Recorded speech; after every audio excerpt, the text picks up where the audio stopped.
स्वस्थ जीवन के लिए आवश्यक है उपवास। उपवास को धर्म परंपरा में खास महत्व दिया गया है।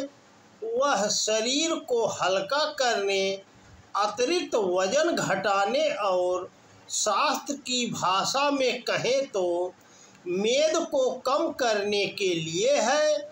ज़रूरत से ज़्यादा भोजन शरीर में आलस्य लाता है।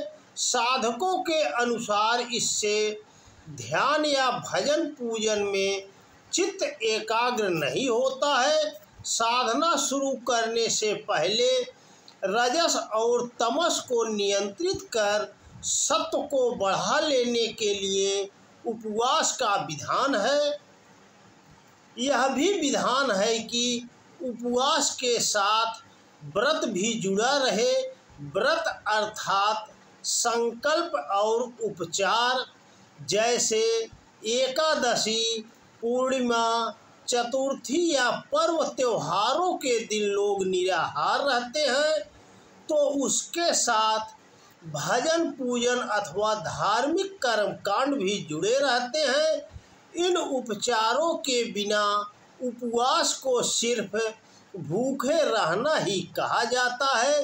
गीता में श्री कृष्ण ने आहार विहार की जो मर्यादा बताई है, यह योग न तो बहुत खाने वालों का है और न बिल्कुल न खाने वाले का, तथा न बहुत सोने वाले का और न ही हमेशा जागने वाले का सिद्ध होता है। दुखों का नाश करने वाला यह योग तो यथोचित आहार विहार और कर्म में चेष्टा करने वाले का ही सिद्ध होता है। उपवास और उपचार के बाद आए संतुलन को अगला चरण कह सकते हैं।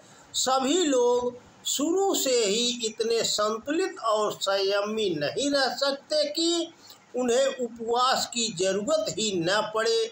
यूँ कठिन तप करते हुए उच्च कोटि के साधकों द्वारा लंबे समय तक कुछ नहीं खाने या पानी और दूध पर ही रहने के उदाहरण भी उपलब्ध हैं।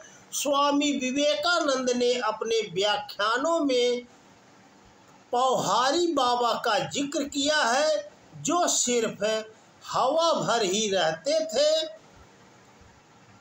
60-70 दिन तक कुछ भी खाए बिना रहने और तप करने के उदाहरण भी है, लेकिन ये उदाहरण अपवाद है। इन्हें नियम की तरह नहीं अपनाया जा सकता। शरीर विज्ञान के अनुसार तो निराहार रहने पर कुछ ही समय में शरीर के भीतरी अंग अवयव शिथिल पड़ने लगते हैं तथा पाचन संस्थान लड़खड़ाने लगता है। इसीलिए सामान्य आध्यात्मिक जीवन के लिए शरीर संतुलन साधने के अलावा 8-10 दिन के उपवास शरीर को भले ही थोड़ा कमज़ोर करते हों, मन को मजबूत बनाते हैं। आषाढ़ से शुरू होकर दशहरे तक उपवासों और व्रत त्योहारों का लंबा सिलसिला चलता है। यूँ पूरे वर्ष ही कोई न कोई व्रत उपवास किए जाते हैं, लेकिन 108 दिन की इस अवधि में लगभग प्रत्येक दिन किसी न किसी तरह के उपवास के लिए निश्चित है। इस अवधि की 8 एकादशी, पूर्णिमा, पूरा सावन माह, नवरात्र और चतुर्थी, पंचमी, अष्टमी आदि तिथियां विशेष संदर्भ लेकर आती हैं। निराहार इन सभी तिथियों में रहा जाता है, लेकिन प्रत्येक के साथ अलग अलग विधि विधान जुड़े होते हैं।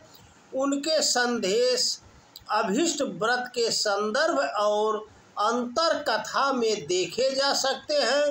नवरात्र के 9 दिन तक चलने वाले उपवासों में भाव श्रद्धा से जुड़ने वाले साधक अनुभव करते हैं कि अनुष्ठान पूरा होने तक उनके भीतर से एक नया ही व्यक्तित्व निकल कर आ रहा है, जो पहले से अधिक तेजस्वी, स्वच्छ तथा निर्मल है।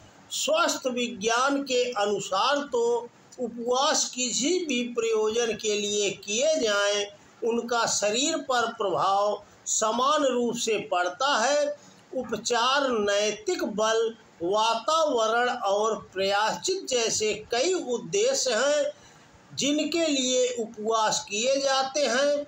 एक बार भोजन ग्रहण करने पर कुछ घंटों तक जो शरीर को लिए गए आहार से शक्ति मिलती रहती है, किंतु उसके पश्चात शरीर में संचित आहार के अवयवों प्रोटीन, कार्बोहाइड्रेट और स्नेह या वसा का शरीर उपयोग करने लगता है।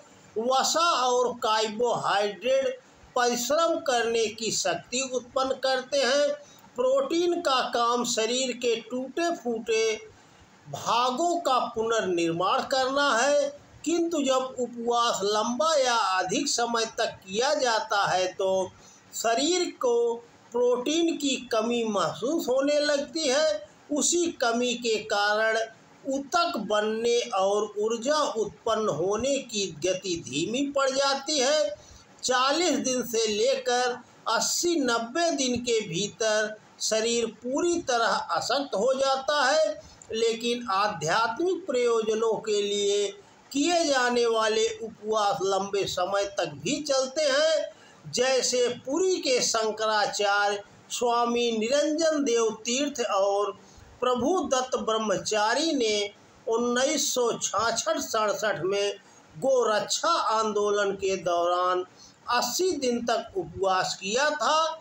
आंदोलन के एक और नेता महात्मा रामचंद्र शर्मा वीर ने 100 से ज़्यादा दिनों तक गोरक्षा के लिए उपवास रखा था। लेकिन कहा जाता है ये अपवाद है। किन्हीं खास परिस्थितियों में विशेष संकल्प और बल से संपन्न होने के बाद ही इस तरह के कीर्तिमान बन पाते हैं, अन्यथा शरीर की औसत क्षमता 6 सप्ताह से ज़्यादा नहीं है।